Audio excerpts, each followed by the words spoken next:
Last season on Bronx Flavor. After saving City Island and becoming an official culinary ambassador of the Bronx, it would seem that Baron Ambrosia had everything he had ever wanted. That is until he heard about the Mistress of Fire. And legend has it that anyone who eats her molten jerk chicken will be bestowed with her mystical medallion forever. My God, Mistress of Fire, purple medallions. Yes. Jerk chicken. Yes. Let me find out. Hi. After searching the Jamaican and Italian restaurants of the Bronx, What can you tell me about the Mistress of Fire? the Baron realizes that if he ever hopes to find the mistress, he will have to enter the spirit realm.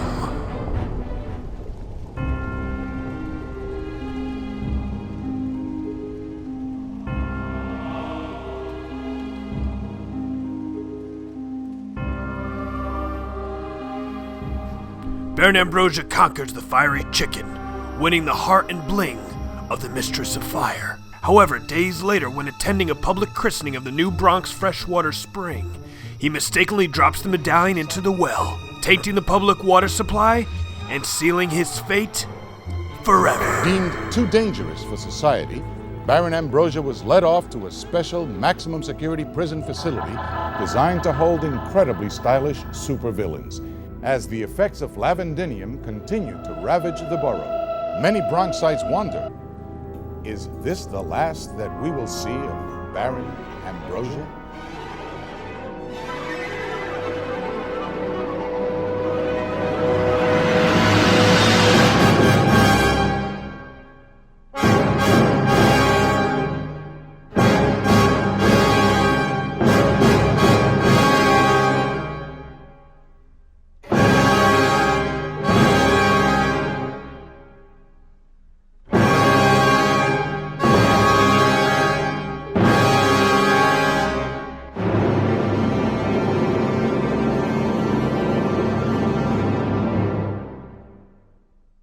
Menos mirar, más tocar, menos hablar, más probar.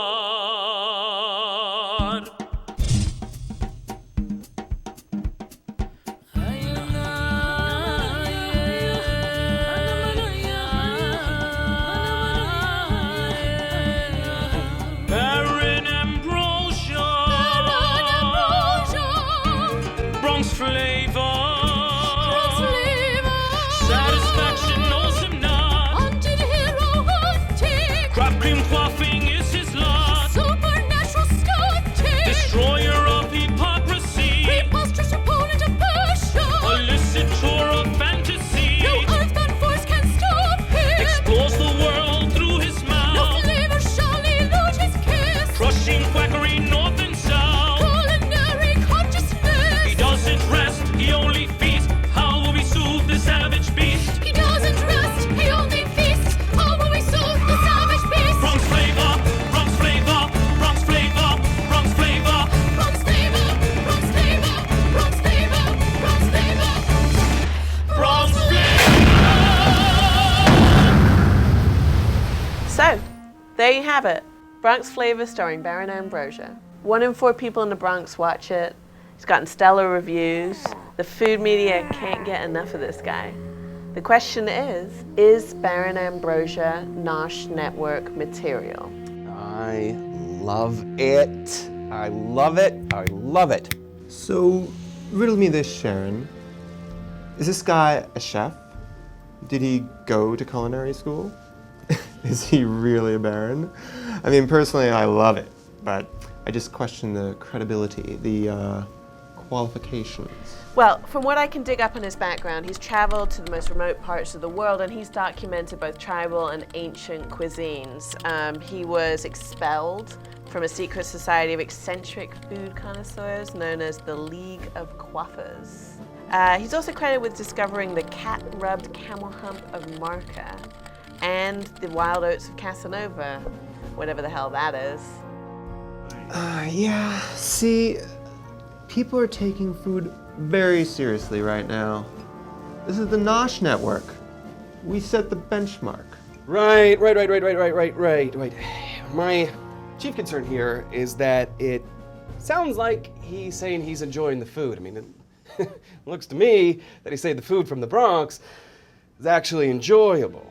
Nobody needs that. You know, viewers want to watch people yelling at each other. Up next, Baron Ambrosia reams into a local business owner for making him a bad falafel. And even if he's just yelling for a little bit, we can edit it down to make it look like he's really ripping into this guy. I mean, this falafel is crap. God, viewers, they want to watch people getting belittled and insulted. I mean, that's what's so empowering. The Bronx is not fun and yummy. The Bronx is dangerous, and the food sucks. My other concern is his presence. He's too big. He's too strong. I mean, the clothes, the whole bravado thing. It's too barren. Exactly. He's Yeah. too barren. It's like the purple suits, the women, the dancing, the swords. I mean, that might work in the Bronx, but this is a national network here, people. Are housewives in Oklahoma gonna get this thing? Right. Yeah, I mean, where's the irony here, people, you know? I mean, we need somebody who is relatable to the common putts. We need somebody who is hip and yet cynical. I mean, can this guy tone it down? America doesn't need this heroic Baron. America needs some angst-filled slacker. Gentlemen, we've worked together for a long time now. We've made some great TV together. I knew these would be your concerns and have acted accordingly.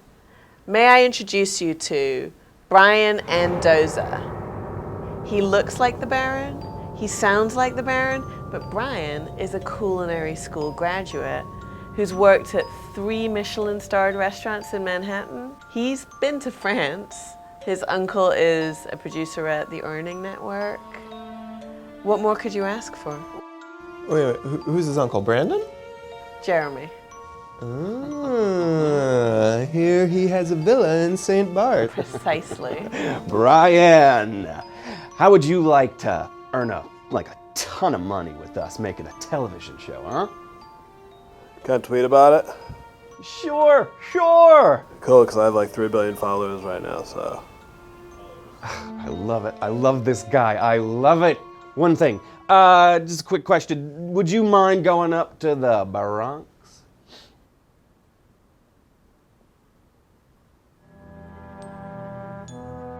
You know what, when I was in high school, I had a friend whose cousin knew this kid. In the back of his car, he had one of those air fresheners. It was shaped like a king's crown. A lot of people said that's because he knew somebody who was a Latin king, so.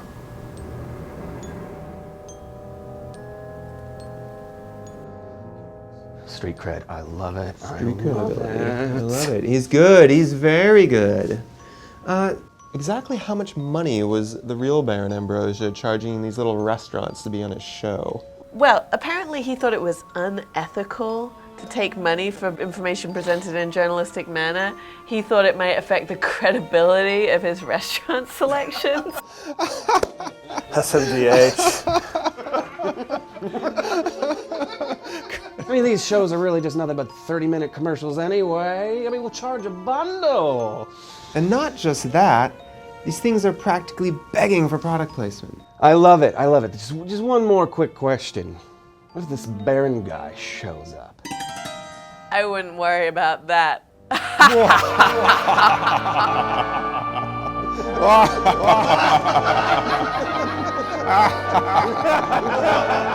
LMAO. Hey, yo, Baron. Hey, yo, Baron. Yeah. Yo, they letting you out of solitary next week. We might have a problem, man. Check this out.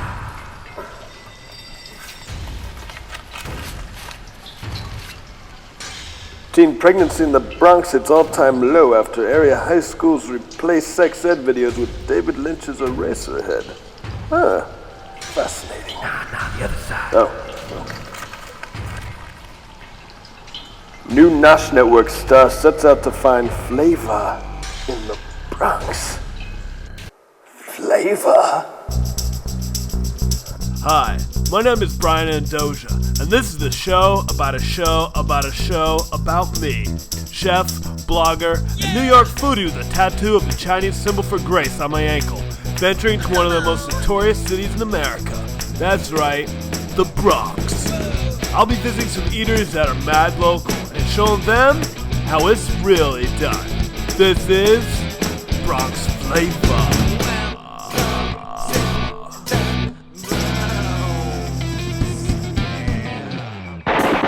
Hey, what's up, people? It's your boy Doge here with the Flavor. So we're about to head uptown to the Bronx, to the BX. We're going to check out some really authentic African food on Melrose Avenue. Then we're going to go to Little Italy, where some local boys have done good with their own soda brand. Everybody who's worried about me hitting the streets hard, don't sweat it. A lot of people don't know this, but I actually used to be an intern at VH1. When they heard I was going up to the Bronx, they were cool enough to give me an official ghetto pass. This is the real thing. This is what it looks like when they say it. You heard it. You heard the word. So anybody who steps to me today, it's just going to have to be like this. What's up? The first stop on this skinny jean milquetoast cynical quest is Restaurant Bate, located on the corner of 160th Street and Melrose Avenue. Operated by owner and head chef Aisha, Bate is a hub of Guinean culinary tradition.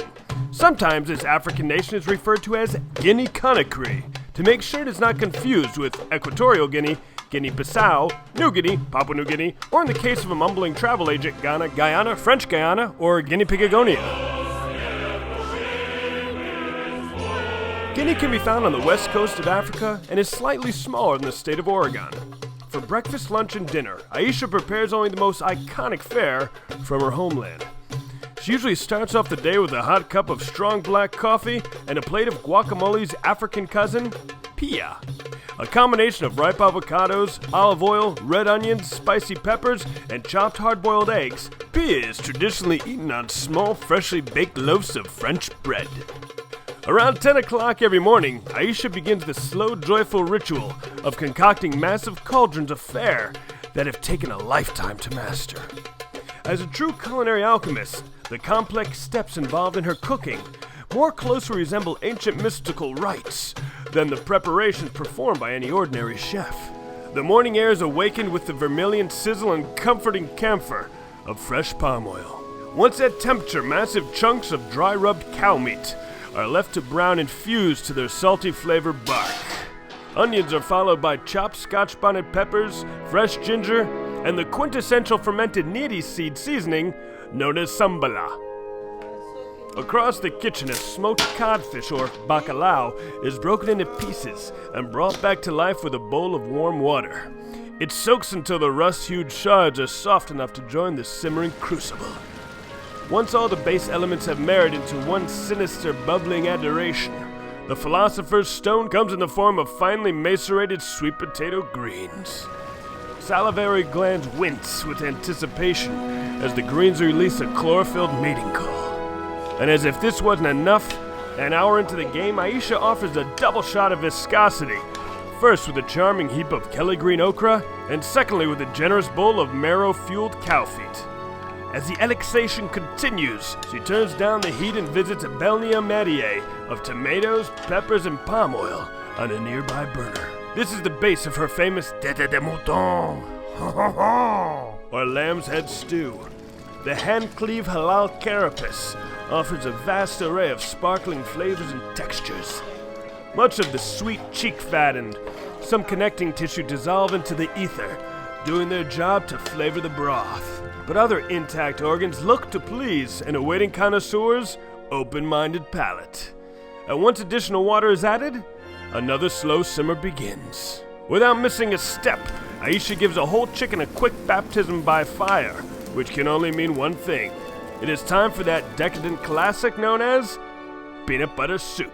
After the chicken, tomatoes, and spices have rendered a splendid yet unassuming African stock, along comes the star of the show. That's right, a massive blast of creamy, unsweetened peanut butter. Cementation transforms the broth into an unimaginable partnership of savory, spicy, and outright decadent peanut buttery richness. And although I could wax poetic without pause about Aisha's alliginous royal waters, alas, I am rotting in a maximum security prison, and this is no longer my show. So without further ado, I subject you to the gospel according to Brian. Okay, so first off, we're gonna kind of work off the cuff a little bit. I'm gonna give you some of, some kind of like tips from, my years of being in the business that I think will definitely help enhance your establishment. First and foremost, I think that the term restaurant is a little bit daunting for some people. It's very 96, very 97. And I think that if you're kind of switch it up, maybe go with like, cafe au bate or even like a, bate food lab, I think it's something that might even kind of get a lot of people thinking, get you maybe featured like a Zagat, or if the gods are shining down upon you, even like, get kind of like a Michelin rating, which I think would be huge. The food was very good. I thought maybe some elements of it were a little bit too ethnic. And I thought that maybe the portions were like a little bit big for like, like a midtown stomach or a midtown palate even.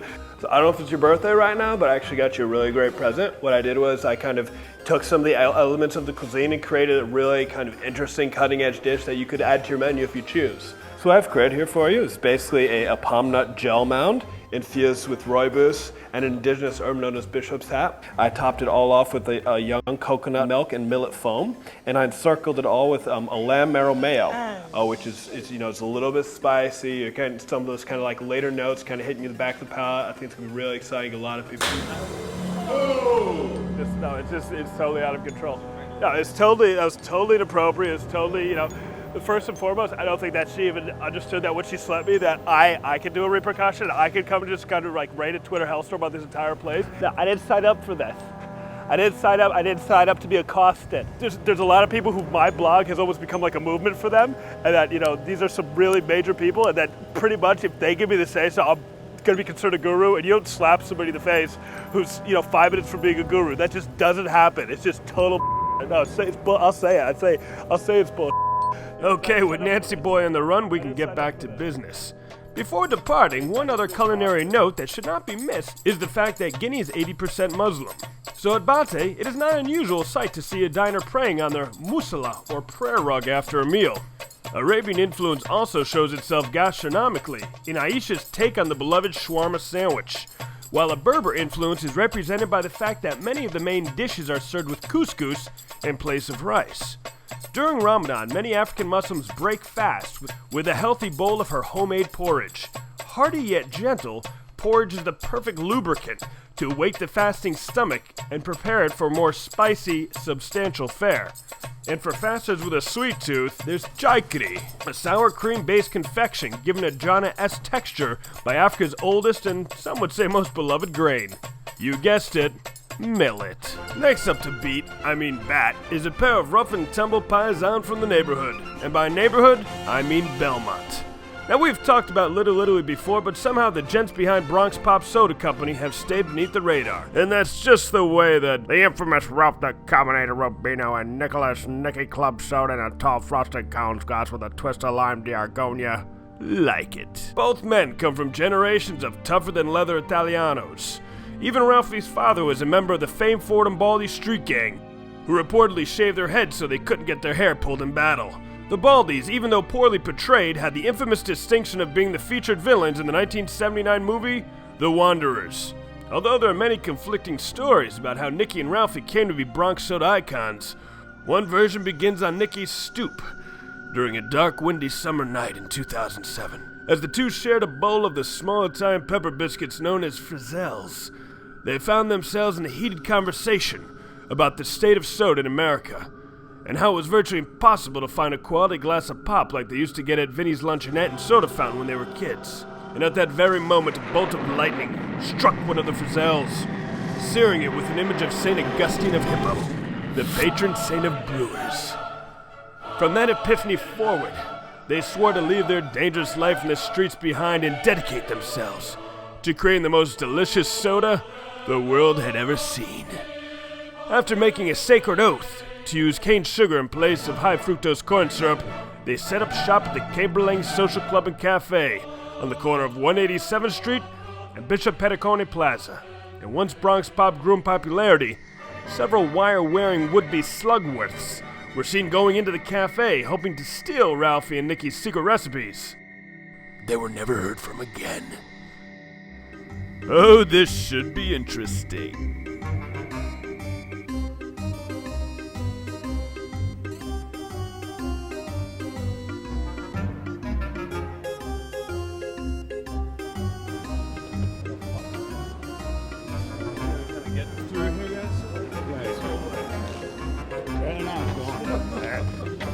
Wait a minute. Wait a minute.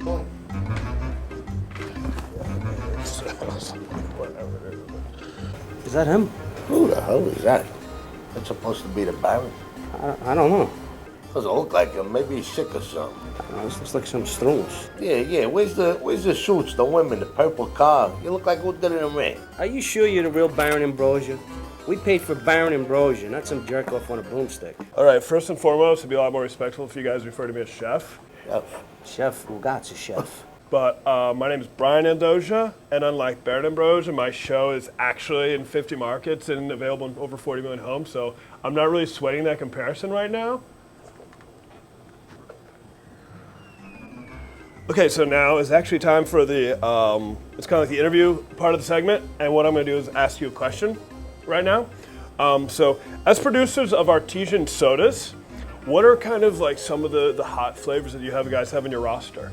Well, we went with the classic flavors we grew up with in the neighborhood. You know, black cherry, root beer, Orange cream, lime wiki. grape. Okay, so those I guess are cool. They're a little dated. So what I'm gonna do now is, because I'm actually like a really great guy, is just kind of like give you guys some ideas, some like new ideas, some kind of like really edgy, catchy sodas that I think would be kind of more conducive with today's market. I did like an internet search of different things that were kind of like hot, kind of like right now, and like maybe like a little later than now. Like things are kind of coming up in Europe right now. So I kind of got some topics, some ingredients, and just some people, places, and things that I think would make some really great soda titles. So let me get those sodas for you. So basically what I have here, first off, I have my, it's an agave Kardashian kombucha. The second is my Baracco quinoa curry, and third of all is my favorite. It's the Real Housewives of Black Sesame truffle oil with pink Himalayan sea salt. Brian, do me a favor. Move these from the table very carefully. Okay, so all right, so if that's the way you guys want to play it, it's all good. I'm not too hurt by it. But I heard one thing was that you guys have a commercial for your product. And I thought that was very enterprising. Do we? It's beautiful. Joey, put on the commercial. Pop it, pop it, pop it. Let's get it pop. Let's get it pop it, pop it, pop it. Let's get it pop. Let's get it pop it, pop it, pop it. Let's get it pop. Let's get it pop it, pop it, pop it. Let's get it pop. Cranking up my speakers, beating, about to scoop my dogs up. Headed to the liquor store, then we buy them all. Buy them all. Iced up, iced up, iced out, iced out. Looks like the lights on when the lights out. Iced out, wallet chain. Nah, I ain't bragging, man, but it's a certain swagger you having when you be having things. I'm a ball, I put it on my status, man, but I'm a dog. I'm the mama, that's just how I'm raised. Ladies, you know how we do. Bring your crew, bring them through. Do it like a slow jam, grind it so we bang and screw. We do it clean, now what this money and this fame would do. No lame niggas, young game spitters and fame. Let's get it poppin', poppin', poppin'. Let's get it pop, let's get it poppin', poppin', poppin'. Let's get it pop. We got the whole club pop, and them gold bottles pop, about 4 models pop, and them showstoppers pop. Let's get it pop, pop, pop. Let's get it pop, let's get it pop, pop. Bronx Pop, it's not about the six-pack. It's about what's in the cooler. Let's get it pop, pop, pop. Let's get it pop. Okay, so basically right now what I'm doing is keep it real, you know, because I'm kind of like the guy at the party who says what everyone else is thinking. I just want to tell you that I'm kind of like really disappointed with the commercial. Like you guys kind of let me down in a big way right there. But no hard feelings, because one thing that few people know about me is I actually did a semester at film school. So what I did was I put together a commercial for you guys to kind of replace that, and it's just kind of really cutting edge, really hot, really right now, and so I want you to check it out. So here, I dare to dream, liquid dreams. Everything is just an image of itself. A reflection everything of what you imagine me. I see you. A reflection of what you imagine I see you. This is not just another thing. I dare to dream. I dare to dream. Refreshing. It's not just another thing. Liquid I dare to dream. Liquid dream. I dare to dream. Everything you think you know right now is gonna change in 20 minutes. I could tell you things right now that would blow your mind so hard your head would pop. Bronx Pop.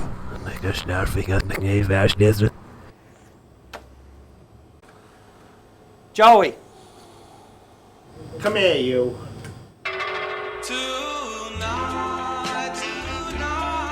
while I'm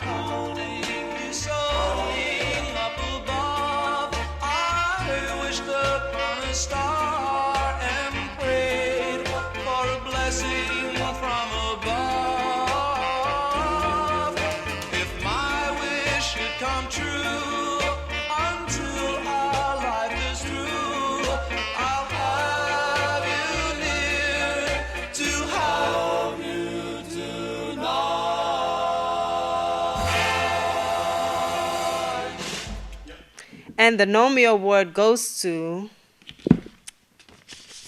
Baron Ambrosia for Bronx Flavor.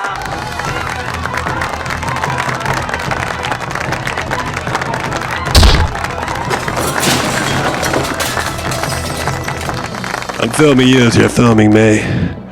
Filming you. Round and round we go, people. I guess I should say thank you for this. But I don't know, at this point I'm kind of over the whole thing. And I'm kind of moving on to a whole other thing that I've been working on. So, I don't know. Peace. Yo, Baron. You ain't gonna like this, kid.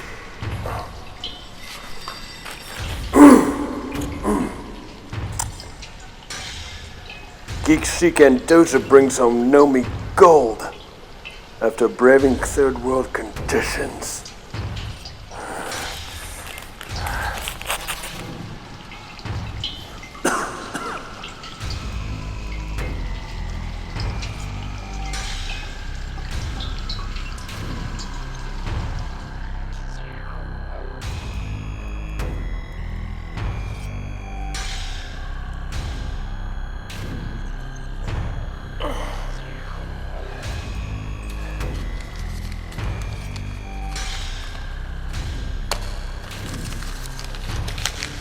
You know where to take this.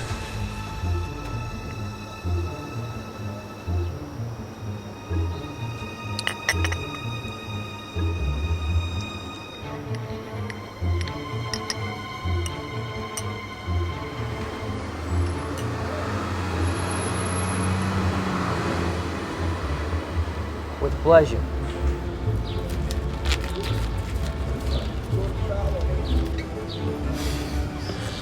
What do you troglodytes want? We came to apologize. We came to congratulate you on your award. You know, I don't think so. How about you harshly critique my wife's homegrown tomatoes with that snipe personality of yours? Okay. Come in before I change my mind.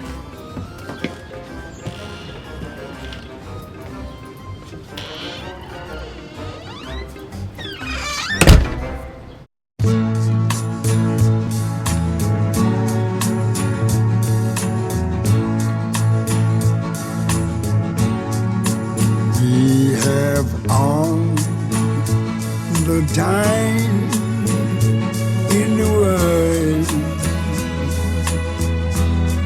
time enough for life to unfold all the precious things love has in store.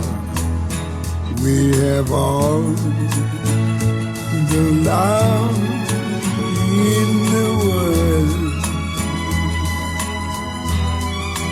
If that's all we have, you will find we need nothing more. Every step of the way will find us with the cares of the world far behind us. We have all the time in the world just for love, nothing more, nothing less, only